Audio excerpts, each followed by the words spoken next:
Think about the last time you went to a store. You grab an item, you bring it to the register, and the cashier runs it over a laser. Beep! In less than a second, a computer scanner reads a barcode, calculates its value, and judges exactly what it is. Somehow, we take less time determining if a human being is worth knowing than we do at the checkout counter. In other words, we've trained ourselves to view our peers not as complex people, but as inventory to be scanned, judged, and passed along. Even now, just thinking about you watching this video, I feel exhausted, and that exhaustion is exactly what we need to talk about. If you look around our culture today, whether it's in school, the workplace, home, even places we're supposed to be having fun, the pressure to present ourselves as flawless, optimized products is overwhelming. You know what I'm talking about. The gym selfies, the carefully composed outfits, the perfectly managed stories and highlights. Over time, we've learned that in order to thrive in this social environment, our identities must follow the three rules of the retail market. We must be visible, legible, and comparable. Thus, we must also convert our genuine traits into loud commercial signals, slogans designed to scream, "Look at me, see me, this is what I am." But here's the tragedy in striving to be merely visible. When you treat your body and your life like an advertisement surface just to get noticed, you invite others to treat you like a consumer.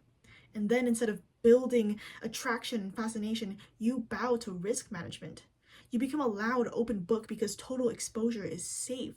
When you reduce an interaction to an instant transaction, I see you, you see me, we make our judgments and we go, it protects us from real vulnerability. Now you could say, it's not my fault I can't be vulnerable, people just aren't curious anymore.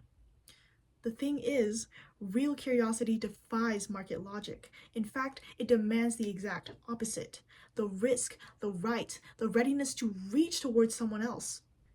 Curiosity only grows in what I like to call the mystery gap, the quiet, unadvertised space between noticing someone and understanding them. Once again, market logic demands total, instant exposure. But total exposure kills the spark. Yes, intensity flares hot, burning the oxygen out of a space in an instant, but intimacy requires room to breathe. When everything is announced and optimized to be understood in a 3-second scan, nothing is left to unfold. That's why a classroom full of people you've known for years can feel dead, or why a party filled with friends and family can feel lonely. The transaction is over. The counter's closed. The market lights have been dark for ages. So, if you're looking for a friend or a lover or just a real connection, here is my backwards message for you. Give yourself permission to stop advertising. You don't need to be finished or flawless to be worthy of love. I promise you that. In a world that is constantly screaming for your attention, the most irresistible thing you can do is resist the urge to be immediately understandable.